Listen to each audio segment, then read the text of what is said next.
Hollywood's on strike. Who's striking? What do they want?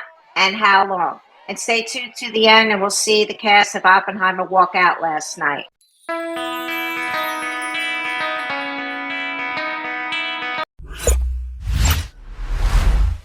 Hollywood's on strike. So what do they want? There are two sides reported have been at odds over several issues, including how much performers should get in residuals from the streaming platforms. They want an increase in their pay, and the biggest thing is there was also a disagreement over the use of artificial intelligence. Actors say they don't want to be replaced by computer-generated images. They want control over where and how their likenesses are to be used. So let's get some numbers here. So the SAG after union has just over 171,000 members. 98% of them are striking. This will then also include the members that have been out since May from the Writers Guild. Hollywood is shutting down, and we're only going to get to see what that looks like. Even from the Writers Guild, you had like Bill Maher's show last week with John Oliver, gone. They haven't been on for 4 months. They went out within the first week. We're going to get to see the results of the more things coming offline. And the fabulous part about this is that the SAG-AFTRA Guild also is now international. So they're like starting to put paws on projects across the globe. So what used to be a shift out of Hollywood does no longer works. So let's look to see. So first we're going to go to see Fran Drescher, who's the president of the Screen Actors Guild and AFTRA, which is a hard word to say. So here she's saying here, this is what they're talking about. And I love her. I am shocked by the way the people that we have been in business with are treating us. I cannot believe it, quite frankly. How far apart we are on so many things. How they plead poverty, that they're losing money left and right when giving hundreds of millions of dollars to their CEOs. And she's right. So here's a article that came out. This came out this morning from The Verge. And so any of you, first of all, get to watch it. Black Mirror on Netflix, fabulous, binge-worthy, unbelievable. It's an example. Unbelievable writing, great acting, and fantastic production. So in there's an episode of Selma Hayek, and she's actually in that she's replaced by AI, right? And it unravels, and it's eerie, and it's sci-fi, and it's like really, really eerie that we're being replaced by AI, and we don't have any control of who controls our image. That's where the kicker is. So this article came out. So this article is talking about a proposal that the AMPTP, which is basically the American Motion Pictures, something, right? All these acronyms. And basically, it's the studios coming together. And here it is, this groundbreaking AI proposal that they gave us yesterday. This is talking about SAG and AFTRA.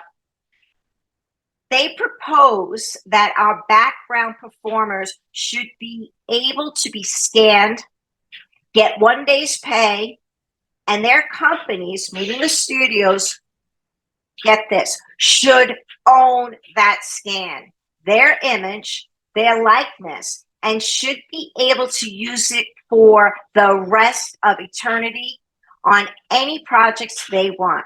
Perpetuity, forever. They get to own their image. This was proposed the night before. So this would probably have been about Tuesday because the strike started Wednesday at midnight. And this is what they're fighting for. So here we have Justin Bateman, who's an amazing, talented producer and at one time an actress. And this is what she's saying about AI. And this is it. This is my opinion, this is the line in the sand. If they do not get some kind of hold on who and what they produce and how that's produced, This is it. We're going. There's just been between ChatGPT 4, I've read that artificial intelligence will be 1,000 times smarter than a human being. And we don't get to compete. And that's scary. But the scary thing is going to be the mundane, the regurgitated over and over that the AI just keeps spinning around and not having a new creative idea.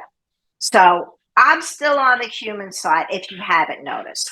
Studios, streamers, tech companies, corporations have valued greed over people to such an extent that we're going to see like a cratering of the way our society is set up. And in the entertainment business, this is a kind of a microcosm of that. So what's at stake is everybody's jobs. The way AI works, for someone who doesn't know, or generative AI, it's like I'm simplified, it's like a box that, say you want it to write books, you feed it a bunch of books, and then you give it a task. Write me a book about pandas in outer space, and it'll spit out that book.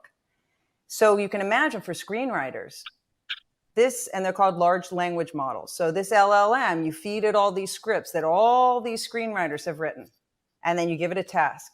Give me a script about pandas in outer space, and it'll spit it out.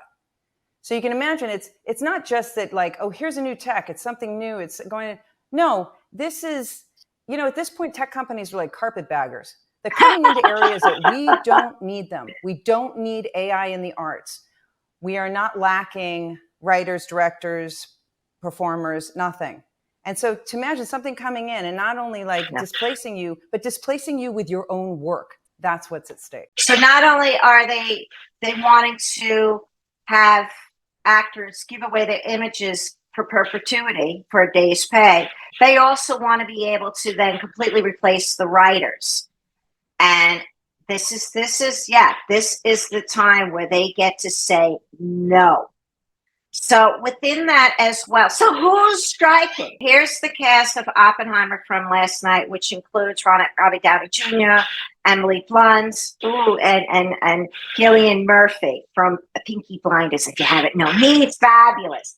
So here they are. I mean, just an incredible movie that's coming out. There they are celebrating at their red carpet. And they celebrate, they should. There they're walking out. Bravo. There you go. All right, keep tuned. There's going to be more. So just also, who else? Meryl Streep. Again, the list goes on and on. Till next time.